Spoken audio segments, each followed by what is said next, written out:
All right, what is up you guys? Welcome back to another YouTube video. Today we are in the gym for our episode of 100 Days to Scratch because today we have a very special what is in the bag because this is a brand new set of clubs and it is going to be the clubs I'm going to be rocking for the foreseeable future. If you guys want to skip straight to the what's in the bag, then you guys can see this timestamp. But before I show you guys the clubs, I want to tell you how I got these clubs and why it is that I got a brand new full set of clubs free of charge. The first things first, I initially started making golf content not too long ago, but before I started making golf content, I wanted to probe some questions and ask some people in the golf space whether my story and my vision for what I wanted for my YouTube channel was going to be interesting and whether they thought it was just something that they would like to see more of and if this was something that they would be interested in. And so the big thing that I thought about was I have a friend over at Srixon Golf and I thought about asking him a couple questions and saying, hey, what does it take for somebody to become an ambassador? What does it take for them to become an influencer for your brand? And what are some key metrics that you guys like to see when signing on new ambassadors? So I asked him a lot of those questions and I kind of pitched him my story and my vision and what kind of got me to fall in love with the game of golf and what got me to want to start pursuing a career in content creation for the golf space. After having done that, he straight up just told me, I love your vision, I love your story, I resonate with it, and at the moment we can't make you a Srixon ambassador, but I would like to support you in some way, shape, or form, and I would like to send you out a full set of clubs. So he got me fitted, and I was gonna post the fitting video for you guys, but it was like 110 degrees outside when I got fit, so it was burning up outside. It was really hot, but we ended up getting it done, and these are the clubs that we got for that club fitting. And I cannot stress enough that these are, in no exaggeration, the best golf clubs I think I've ever hit in my entire life. So big shout out to Srixon, big shout out to Chuck, amazing guy. Really good people, so had to give a big thanks to them, and gotta say a word to what it means and how important it is to just put yourself out there, because you never know what can happen, you never know what you can meet, and you never know who can resonate with your story. So to get into the clubs, so let's get straight into the clubs and let me show you what is in the bag.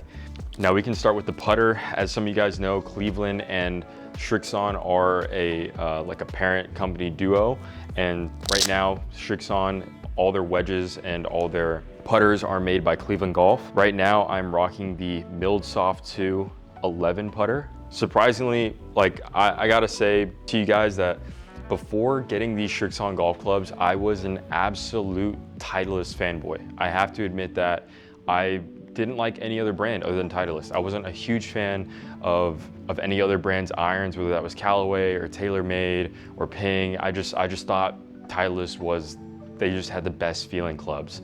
And you know, I had a Scotty Cameron putter and I had Vokey wedges and all that. And I realized after playing these, I didn't realize how good of a company Srixon Golf was and how underrated it is, because this milled 2 putter, I mean, I don't know if it's just for me and my liking. I mean, the milled face is amazing. I got a Super Stroke 1.0 grip on here. Just the weighting of it is like amazing. The feel off the face is really soft, and these putters are very inexpensive for the value you get out of them. So I was really shocked about this, and I immediately put it into play, because having talked to the guys over at Srixon, they said, hey, like, we understand like the putter's a little bit more of a personal club, and you got to really like a putter to put it into play. And after playing a couple rounds of this, I was like, this is immediately going in the bag. I didn't really even think twice about it. So really happy with this putter. The next clubs that we're gonna look at in the bag are the wedges. So for me, I have the Cleveland Golf RTX 6 Tour Rack wedges. I got them in the Tour Rack finish, which means they can rust, get a nice little patina on them, meaning they do not glare in the sun. You get that really nice, beautiful patinaed look on the clubs, which I personally really like. Some people think it just makes the clubs look dirty, but I really like it. So for me, I'm going to be rocking 50, 54, and 58 in my wedges, all of which are 10 degrees of bounce. I found that 10 degrees of bounce is kind of the perfect number for me. As far as my 54 and my 50 degree, I almost only hit those with full shots. I never really open up the face or use them around the greens. I would only be really using my 58 degree for any kind of shots where I kind of open the face up and get a little bit creative.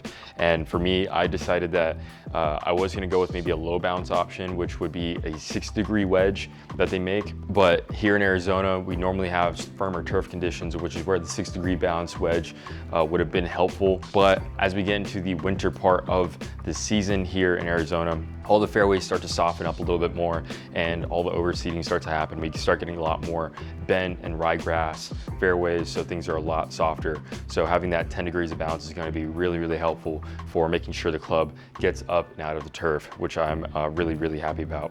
And then in my wedges, I do have KBS Money Taper wedge shafts. Or actually, they're not even wedge shafts, they're just iron shafts cut down to wedge length. And then we have Golf Pride Tour Velvet grips all the way through the bag. So really, really happy with these wedges. They nip like crazy, spin a lot, and they look really good. They look really clean, look really classic. Next up in the bag for 4 through pitching wedge, we have the ZX7 Srixon irons. Now, these are some of the best irons I've ever hit in my entire life, with zero exaggeration. I'm someone who really struggles with in transition. I tend to, turn my body down and I tend to get really steep on the ball. And these clubs have what's called the VT sole, which, as you guys can maybe hopefully see right there, there is a little bit of a relief on the back side and a little bit of relief on the front side. And then even on the toe and the heel of the club, there is relief. So the club just bounces out of the turf like a wedge. It is one of the coolest feelings I've ever experienced. And I think it is a shame that most people, when trying out these clubs, are hitting off of a mat indoors into a simulator. When I'm telling you, this club shines when you actually take it out on a turf and you get to hit it outside for the first time. It is a one-of-one kind of experience. So again, in all my irons and my wedges, I have KBS Money Taper shafts, amazing feeling shaft. I wanted to go to the C taper, but those just felt a little too harsh for me. And I was on the fence as well with maybe playing with even a Project X 6.5, but I just found that this had the best feel, and it was a really smooth, soft feel through the turf, and my dispersion was really good with these irons, or with these shafts. So really liked it. And again, same Golf Pride Tour Velvet cord grips on all the irons. If you guys haven't tried out Srixon, go try them out, because I cannot say enough about these irons, and I've only been hitting them for a couple weeks now, and they're unbelievable. They really are, they're unbelievable. So at the moment, that's all the irons and the wedges. The middle or the top end of my bag, the only reason I'm not playing a Srixon 3-wood or 5-wood is because they're coming out with a new line of clubs actually really soon, and they just didn't have any 3-woods or 5-woods in stock anymore because they weren't producing them. So when I was getting the clubs, they weren't ready to release the new stuff, so they weren't able to send me any of that stuff, unfortunately, which would have been really cool. But at the moment, the top of my bag for the rest of the year is going to be starting with this 5-wood, a QI10 Tour 5-wood, 18 degrees of loft. And then we have a Tensei Blue X-Flex 75 gram AV Tensei shaft. Just got a standard TaylorMade grip on here. But the reason I chose this club was because my 3-wood just goes way too far, and I have kind of a weird gap between my 4-iron and my 3-wood. And for a long time, I had a 3-iron that I just really did not like hitting, especially off the tee. I just didn't really feel super comfortable with it. And the only time I apparently could ever pure it was out of a fairway bunker. I don't know what it was about being in a fairway bunker and pulling out my 3-iron. I would turn it into Tiger Woods. But any other time, I just did not feel confident with that club. I don't know what it was. So we moved to a 5-wood, and I love this thing simply because it goes a mile in the air, it spins a lot, it lands soft, but it still carries the exact numbers which I want, which is around a 255 to 265 number. Really, really happy with this. And then if I want to, I can, throw the weight all the way in the front of this club, and then, I can get it out to about 275-ish. And I mean, at that point, my 3-wood's kind of not really necessary, but again, really, really enjoying this 5-wood thus far. The next thing in the bag is we have my Titlest TSR2 3-wood. I've had this club for a very long time, and you can even see it. I've had it since I was not so good of a player. We got a lot of a lot of wear on the top of that face, unfortunately. Cut me some slack. I've had this club for a long time, and like I said, from when I was not such a great ball striker by any means, but I do still love this club. I'm just gonna keep rocking with it until I find something I like more. But in it, we have a Tensei black 1K X-Flex 75 gram fairway wood shaft. It's just literally like off the rack, 3-wood from Titlest. Really enjoying it so far. This club generally carries for me around 275, 285, and then it can roll out to like around 300 or so. And even further than that if the fairways are really firm. Yeah, really enjoy this. I'm thinking about going to a mini driver though, just because I hit this off the tee far more than I hit my drivers, because most fairways don't give me enough room to hit driver, or just, you know, it's not exactly the right thing, because most of the time the fairway narrows or there's trouble. So I'm generally hitting this off the tee more than anything. But yeah, really like this club, and it's gonna be pretty hard to replace this, I will say. Now, for the big dog, we have a Srixon ZX5 LS, ZX5 LS Mark II driver. Excellent driver. The shaft in it right now is a Ventus TR Blue 7X, which I will say is the only thing about my bag that is going to be changing very soon. I'm gonna be switching it into a Ventus Black. I thought that the TR Blue would be a good shaft for me, but I was wrong. The bend point in it, the kick points are just not, I just don't really like them. I've always played with low launch shafts that are, you know, stiff all the way through the shaft, and switching to something that has more central bend point really kind of messes with me, and I have a lot of trouble lining up the face for whatever reason. So we're gonna be switching into the Ventus Black. That's gonna be coming in the mail pretty soon. But this driver right here, I think, is one of the most underrated drivers on the market. If you're a high spin player and you want a driver that's going to ensure that your spin rates don't, you know, spike up and fly, this thing is a low spin monster.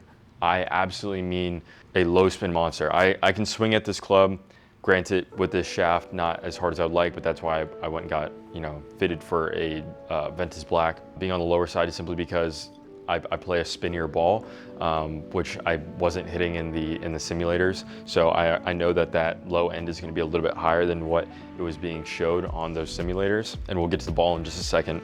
But on the high end, when I hit a, you know, one out of the heel, or I hit one, you know, maybe a little bit low on the face, the highest spin rate I saw was around 2,900, maybe 3,000 RPMs, which is like absolutely insane for me, because with my old driver, which was the Titlest TSI3, my miss would be like, you know, 3,700 RPMs or something like that if I hit one out of the heel, or, you know, one a little bit low on the face. So this driver is absolutely insane.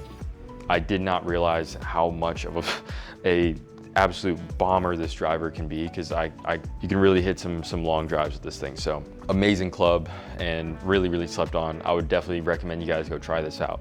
And they actually have a new model of this coming out very soon, so maybe even wait for those new models to come out. For the ball that I'm going to be playing with these clubs, there is going to be the Srixon Z-Star Diamond. This is the ball that Brooks Koepka plays. It is an amazing golf ball. It spins a lot, like it spins a absolute insane amount. It's a monster ball for spin. It's perfect for me because I have everything in my bag kind of set up for a low spin, low trajectory kind of ball flight. And with this ball, it just picks up the numbers the perfect amount to where I can, you know, I can play stiff enough shafts in my irons and a stiff enough shaft in my driver and my woods to where I know that I can swing as fast as I want, which my swing speed from my driver is generally around 120 to 123 miles an hour. And I'm not gonna be worried too much about the spin kicking up because I have everything in low launch, low spin kind of settings. but this ball is spinning just enough to where it picks up my numbers into like the optimal range. So I'm really happy with this, and it spins a ton around the greens, feels really soft off the putter face, and just generally a really good ball. So yeah, I think that playing the Srixon Z Diamond is something that a lot of people should give a chance, because I mean, Srixon's one of the largest manufacturers of balls in the world. They're actually a rubber company at their core, which is crazy. So they definitely know a thing or two about how to make a good golf ball. I will say that it's really good to feel in those. But definitely excited to play these in a tournament and see what they're like to play with under pressure when things really matter. So super happy with these clubs, and I don't think I could have gotten a better set of clubs for my game than these. So big shout out to Srixon. They've made amazing clubs. I didn't realize how exceptional they were, but yeah, really happy with that. And the last thing about my setup that I want to show you guys is the bag. Srixon was able to set me up with a Masters limited edition tour staff stand bag, I believe it's called. It is a beautiful bag. It's green, white, and gold, like the Masters, and I could not be more happy with this bag. Really pretty. It's really light, surprisingly. You would think that a bag that looks a little bit more like a staff bag would be a little bit heavier, but they did a really good job of keeping it really light and making it really enjoyable to carry. So, and then the last thing we got in the bag, obviously, is some alignment sticks. But that's all today for the What's in the Bag video. Please like and subscribe if you guys haven't yet. I'm really excited for the videos that are coming up. We have a tournament video coming up soon. Really excited to put these into play and see what they're like under pressure. But like I said, again, if you guys haven't, please like and subscribe. It helps a lot with the channel. Very excited for what's to come. So catch you guys in the next one. Peace.